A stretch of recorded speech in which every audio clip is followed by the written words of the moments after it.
Good morning all of student.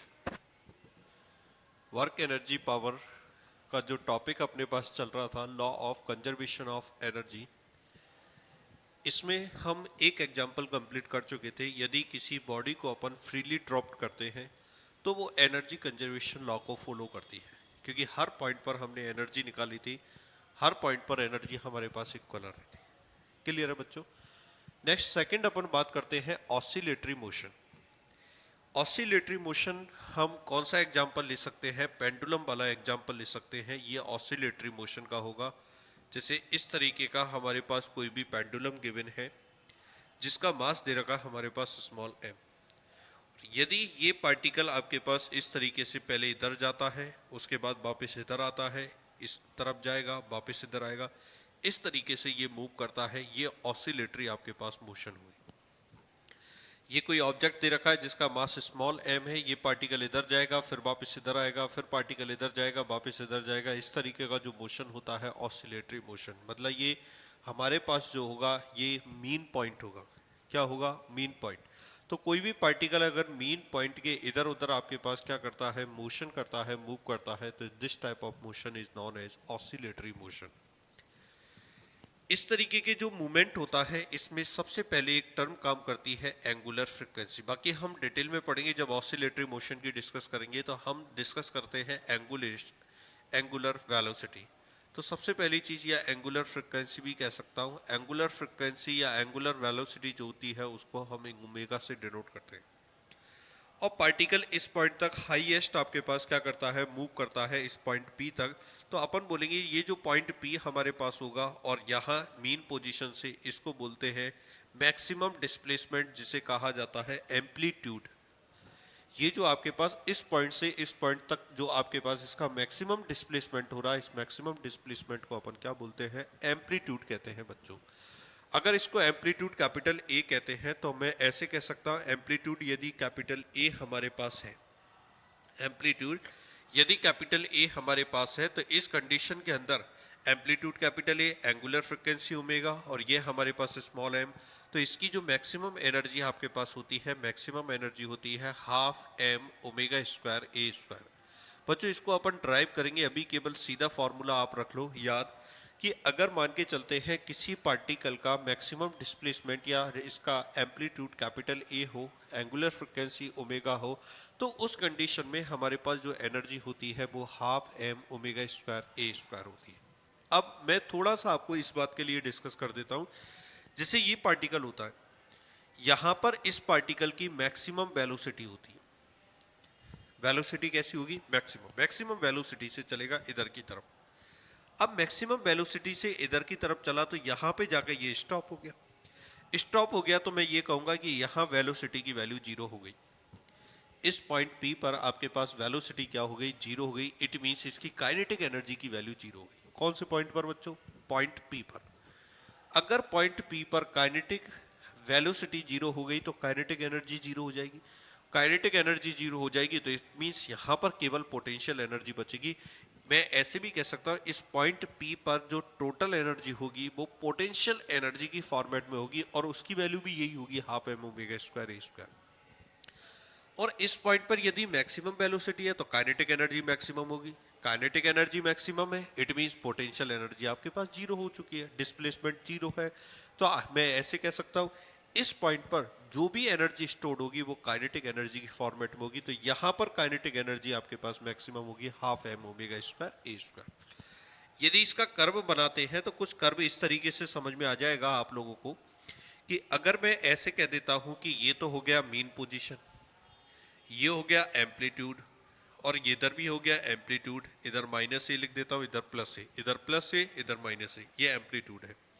तो हमने देखा यहाँ पर काइनेटिक एनर्जी मैक्सिमम है, काइनेटिक एनर्जी मिनी मैक्सिमम है, और इस पर जीरो है। तो इसका जो कर्व आता है काइनेटिक एनर्जी का कर्व कुछ इस तरीके से आता है। ये काइनेटिक एनर्जी का कर्व होगा। क्लियर है बच्चों? मैंने कहा एम्पलीट्यूड आपके पास मैक्सिमम रहता है प्लस ए पर, ये एम्पलीट्यूड आपके पास, और ये भी एम्पलीट्यूड। यहाँ पर पूरी एनर्जी किसकी फॉर्मेट में स्टोर होती है? पोटेंशियल एनर्जी की। और मीन पोजीशन पे पोटेंशियल एनर्जी जीरो होती है, तो इसका कर्व कुछ इस तरीके से हमारे पास होगा। तो ये वाला जो कर्व होगा, ये कर्व बताओ किसका होगा बच्चों? पोटेंशियल एनर्जी का। अगर दोनों को मैं ऐड करता हूं तो ये मेरे पास रिजल्टेंट, ये टोटल एनर्जी होगी कैपिटल ई, जिसकी बात कर रहा था मैं कि हर पॉइंट पर टोटल एनर्जी जो होती है, हर पॉइंट पर टोटल एनर्जी आपके पास कैपिटल ई होती है, और ये total energy capital E half M omega square A square होती है। तो मैं ऐसे कह सकता हूँ ऑसिलेटरी मोशन के हर पॉइंट पर एनर्जी ऑलवेज कांस्टेंट रहती है। इट मींस ये कंजर्वेशन लॉ को क्या करता है? फॉलो करता है। क्लियर है बच्चों? कोई प्रॉब्लम? नेक्स्ट टॉपिक हम डिस्कस करते हैं कंसेप्ट ऑफ पोटेंशियल एनर्जी। बहुत अच्छा टॉपिक है ये, कंसेप्ट ऑफ पोटेंशियल एनर्जी। कि पोटेंशियल एनर्जी का आपके पास कंसेप्ट क्या, इसकी थ्योरी होती है पोटेंशियल एनर्जी की, इसके बारे में डिस्कस करेंगे। अभी बच्चों हमने लास्ट क्लासेस में law of conservation of energy discuss किया था। उसमें हमने kinetic energy plus potential energy का जो एडिशन था वो कांस्टेंट माना था, लेकिन change in kinetic energy plus change in potential energy, delta plus delta K plus delta U is equal to, मैंने कितना माना था? 0 माना था। कि जितना पोटेंशियल एनर्जी में चेंजेस होता है उतना ही आपके पास चेंजेस होगा काइनेटिक एनर्जी के अंदर, और दोनों का जो एडिशन होगा, अगर एक पॉजिटिव है तो दूसरा 100% आपके पास नेगेटिव, मतलब एक इंक्रीज होगा तो दूसरा हमारे पास डिक्रीज होगा। क्लियर है बच्चों? इस टॉपिक से यदि मैं ऐसे लिखूं इसको, delta K is equal to minus delta U, ऐसे लिखा जा सकता है ना इसको, delta K is equal to minus delta U, और we know that delta K is equal to change in kinetic energy equal to F into delta x. This is the work energy theorem. Delta K is equal to W, और W को लिख सकते हैं F into delta x.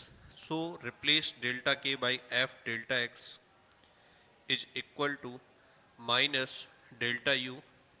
So force F is equal to minus delta U upon delta X. If delta X is tending to 0, then force F is equal to minus limit delta X is tending to 0 delta U upon delta X. So this force F can be written as minus du dx. This force F is equal to minus du dx.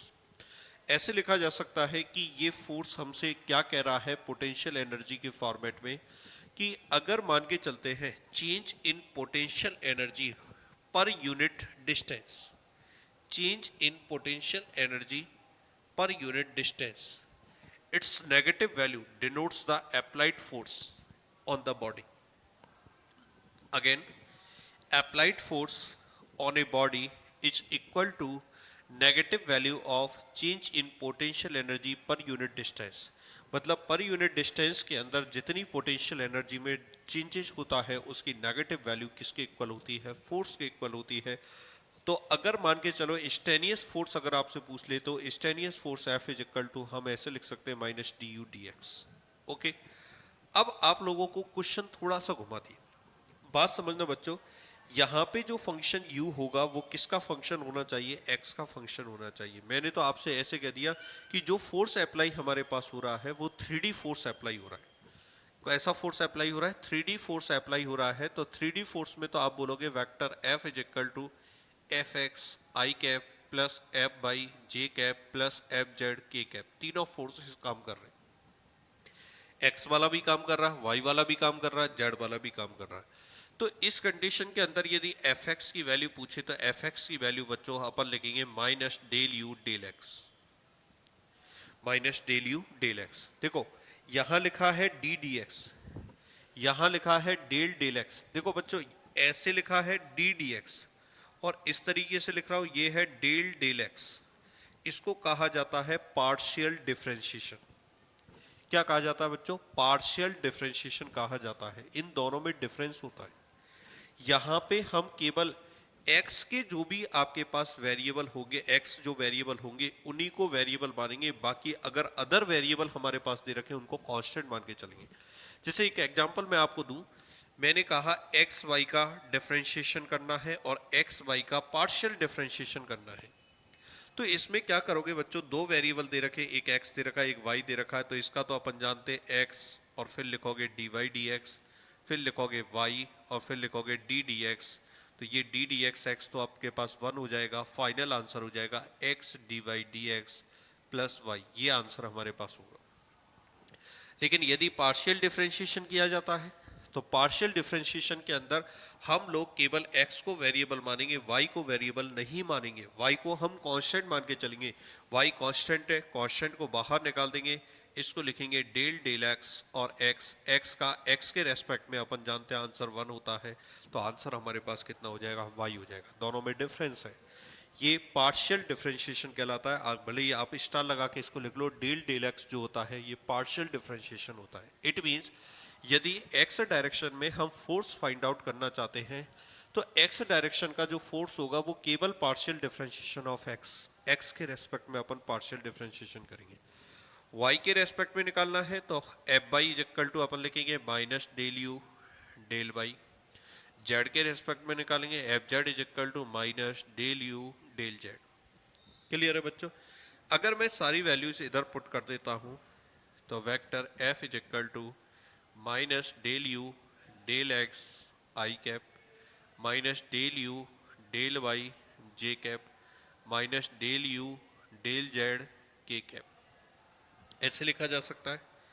Vector F is equal to, minus को निकाल देते हैं बाहर, u को भी निकाल देते हैं बाहर, इसको लिखा जा सकता है डेल डेल एक्स आई कैप, इसको लिखा जा सकता है del del by J cap, इसको लिखा जा सकता है डेल डेल जेड के कैप, और u को निकाल देते हैं बाहर। डेल डेल एक्स आई cap plus del del Y जे cap plus del del Z के कैप जो होता है, इसको हम जो रिटर्न करेंगे या इसको लिखा जाएगा, इसको लिखेंगे ग्रेडियंट ऑफ, ग्रेडियंट से डिनोट करते हैं। और ये ग्रेडियंट का, या इसे हम एक नाम से और जानते हैं, इसको डेल ऑपरेटर कहा जाता है बच्चों। क्या कहा जाता है बच्चों? डेल ऑपरेटर इसको कहा जाता है। इसको डेल ऑपरेटर कहो चाहे आप ग्रेडियंट कहो, तो vector F is equal to minus gradient of U. This is the relation between the force and potential energy. अभी तक हमने फोर्स का काइनेटिक एनर्जी के साथ तो पढ़ लिया था। कैसे? W इज इक्वल टू हमारे पास बच्चों क्या था, के एफ माइनस के आई था ना, के एफ माइनस के आई, और W को अपन लिखते थे एफ डेल्टा एक्स, ये हो गया के एफ माइनस के आई। तो बच्चों इसका रिलेशन तो हमने पढ़ लिया फोर्स और काइनेटिक एनर्जी का, और ये रिलेशन हो गया फोर्स और पोटेंशियल एनर्जी का। तो कंसेप्ट ऑफ पोटेंशियल एनर्जी में हम ये शो करना चाहते हैं what is the relation between the force and potential energy. The force and potential energy, the relation vector F is equal to minus gradient of U. ये बेटा del operator या gradient जो मैंने यूज किया है, ये आपको 12th क्लास में भी आपको बहुत काम आएगा। हम लोग इलेक्ट्रिक फील्ड जब पढ़ेंगे तो इलेक्ट्रिक फील्ड में हमारे पास ये डेल ऑपरेटर काम आएगा, वहां पे ध्यान रखना। कोई पूछे आपसे कि डेल ऑपरेटर क्या है, तो it means del operator del del x I cap plus del del Y J cap plus del del Z के कैप, ये हमारे पास डेल ऑपरेटर होता है। क्लियर है बच्चों? Then concept of potential energy. अगर इससे रिलेटेड मैं एक क्वेश्चन आपसे करवाता हूं तो देखते हैं अपन। मैं ऐसे कह देता हूं, किसी बॉडी पर अप्लाइड फोर्स या potential energy of any system, potential energy of any system is given as U is equal to xy plus yz minus 6xz. Determine force on system at 1, -1, 2 meter. किसी system की potential energy इस format में दे रखी है, मुझे force find out करना है और कितने पॉइंट पर फोर्स फाइंड आउट करना है, 1, -1, 2 पर मुझे फोर्स फाइंड आउट करना है। तो सबसे पहले अपन क्या करेंगे, इसके अंदर फाइंड आउट करेंगे एफ एक्स। तो बच्चों we know that f x is equal to minus del you del x minus del del x. U की वैल्यू पुट करोगे x y plus y z minus 6xz। F x is equal to this is minus, ठीक है करो, y को बाहर निकालोगे x का x के रेस्पेक्ट में 1 हो जाएगा, y कांस्टेंट है, x का x के रेस्पेक्ट में 1। इधर y z पूरा कांस्टेंट हो गया, कांस्टेंट का बच्चों कितना हो गया, 0 हो गया। इधर 6z को बाहर निकालोगे, x का x के रेस्पेक्ट में 1 हो गया। So we can write it f x is equal to minus y minus minus plus 6z minus y plus 6z। Value अगर मैं पुट करता हूं बच्चों, y की वैल्यू -1 है, z की वैल्यू +2 है, वैल्यू पुट करो f x is equal to -1 plus 6 into 2, ये हो गया 12 और +1 टोटल कितने न्यूटन हो गया बच्चों, 30 न्यूटन हो गया। क्लियर है बच्चों, डिफरेंशिएशन समझ में आ गया क्या? एक बार और देख लो, y कांस्टेंट है, निकाल दिया बाहर, x का x के रेस्पेक्ट में 1, वाई जेड पूरा कांस्टेंट है 0, 6z को बाहर निकाल दिया x का x के रेस्पेक्ट में 1, तो केवल 6z बच गया।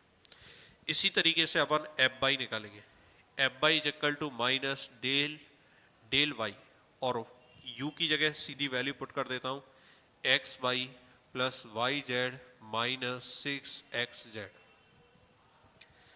F y is equal to, ये अपने पास हो गया माइनस, देखो सॉल्व करोगे अपन, सबसे पहले x को बाहर निकाल दो, y का y के रेस्पेक्ट में अपने पास हो जाएगा 1, ये कितना हो गया बच्चों, x हो गया, ठीक है। और इसके बाद फिर z को बाहर निकाल देंगे, y का y के रेस्पेक्ट में 1 हो गया। देन 6xz पूरा कांस्टेंट है, यहाँ y नहीं दे रखा तो इसका 0 हो गया, x प्लस z, तो ये हो गया माइनस x की वैल्यू पुट की 1, z की वैल्यू पुट की +2, 1 + 2 टोटल हो गया 3, f by is equal to हमारे पास हो गया minus k 3 newton. F by is equal to minus k 3 Newton हमारे पास हुए। नेक्स्ट अपन क्या करेंगे, एफ जेड अपने को फाइंड आउट करना है, f Z is equal to minus del del z, और ये अपने पास हो गया, वापस रखते हैं, x y plus y z minus 6xz, ये हम लोगों ने रखा, ये अपने पास हो गया minus, then x y constant है, कांस्टेंट का कितना हो गया 0, वाई जेड, वाई को बाहर निकाल दिया, जेड का जेड के रेस्पेक्ट में 1, इधर 6x को बाहर निकाल दिया, जेड का जेड के रेस्पेक्ट में 1, ये हो गया y माइनस 6x। क्लियर है बच्चों? तो अगर इसको लिखेंगे माइनस, y की वैल्यू पुट करो, y की वैल्यू दे रखी है, बोलो कितनी, -1 माइनस 6 इंटू एक्स की वैल्यू 1 रख दो, तो ये हो जाएगा -6, ठीक है, -1 और -6 -7, माइनस माइनस प्लस, तो ये हो गया अपने पास 7 न्यूटन। तो बच्चों एफ एक्स निकला, एफ बाई निकला और एफ जेड निकला। So we can write it vector F is equal to F x I cap plus F y J cap plus F z के cap. This vector F is equal to F x की value हो गई 13 i cap plus F y की value हो गई -3 j cap and F z की value हमारे पास हो गई 7 के कैप एंड न्यूटन। तो this is the vector F is equal to 13 i cap minus 3 j cap plus 7 k cap. इस फॉर्मेट का अगर आपसे क्वेश्चन आए कि पोटेंशियल एनर्जी हमारे पास गिवन हो और पोटेंशियल एनर्जी गिवन देने के बाद हम लोगों से applied force on the body पूछे, तो हम ये चीज़ फाइंड आउट कर सकते हैं। कोई प्रॉब्लम बच्चों? क्लियर है? नेक्स्ट देखते हैं अपन।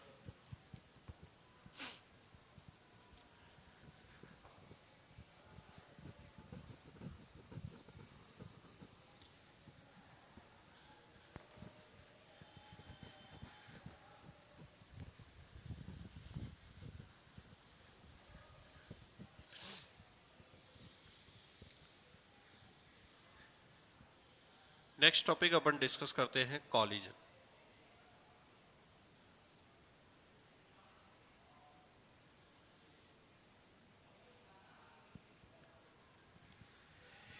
कॉलिजन मतलब टक्कर।